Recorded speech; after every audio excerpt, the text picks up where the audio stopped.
வணக்கம் மக்களே, எல்லாம் நல்லா இருக்கிறீங்களா? ஓகே மக்களே, நம்ம சேனலில் இன்றைக்கி என்னென்னு பார்த்தீங்கன்னா, இங்கே பாருங்கள், எல்லாருமே விரும்பும் மாம்பழம் தான் இன்றைக்கி வாங்கியிருக்கிறோம். பார்த்தீங்கன்னா தெரியும், மாம்பழம் எவ்வளோ தெரியுங்களா? கிலோ 3 கிலோ 100 ரூபா, 2.5 கிலோ 100 ரூபா விற்கிறாங்க. இது வந்து மாம்பழ சீசன் அப்போ வாங்கி சாப்பிடுங்க. இதை பற்றி தான் இன்றைக்கி ஒரு வீடியோ பாருங்கள். அழகழகாக இருக்குது பாருங்கள் மாம்பழம். இதை பற்றி எனக்கு வீடியோ, மாம்பழம் கிடைக்கும் போது வாங்கி சாப்பிடுங்க. மாம்பழம் வந்து ரொம்ப ரொம்ப உடம்புக்கு நல்லது. இப்போ தான் எங்கள் குழந்தைங்களும் சாப்பிட்டாங்க, விரும்பி சாப்பிட்டாங்க.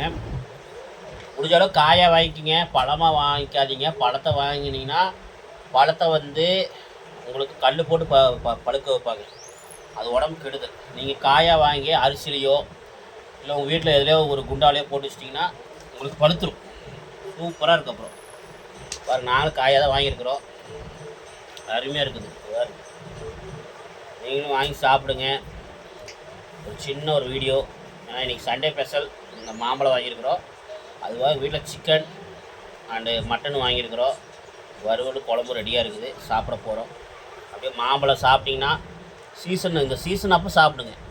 அப்போ தான் உங்களுக்கு சீசன் அப்போ சாப்பிட்டிங்கன்னா ரேட்டு கம்மியாக கிடைக்கும், நல்லா விரும்பி கிடைக்கும். அந்த சீசன் சாப்பிடும்போது டேஸ்ட்டாகவும் இருக்கும். முடிஞ்ச அளவு பார்த்து சாப்பிடுங்க.